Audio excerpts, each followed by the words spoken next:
Ka Khasi Student Union hadin ba kelayui lengba kilat patai kubar. Baka surkar ketemu wan pa penyesok no ia barok ki college ka jelas ka Williamson Sangma State University.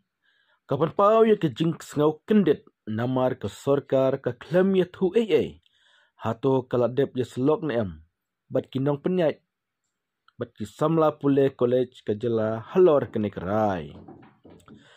Kene kerai kedai ke bakta ya ke kayap ki samla pule bat don kam ya ka surkar ban ya selok.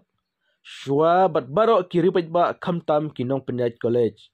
Kinong hikai ki pa ki kmi ki samla pule bat ki seng baper haswa ban shim ya kum kene kerai.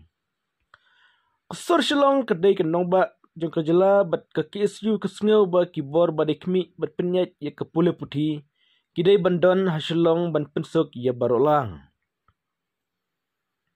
Ke KSU ke penken mau ya ke jingjia hausnam arjarsan hakba kaldon ke jing huri hura kum ke jing laitu kikot jingkeli bat ke jing pompoi kikot jingkeli hasek turwan kaba penlong ya keseng bandawa regional administrative office jong ke embos hasilong kebala poi hadu uput jong ke jing ikan at kebajur hakba daki pengut ki samla khasi kentup ya ki dikot ke KSU kila syakyam bat mensaujur ha ke jing ki. Kajingwan jong ke regional office ke embos hasilong balakli da executive director Klerap Shibun ya ki samla bapule haki college baper.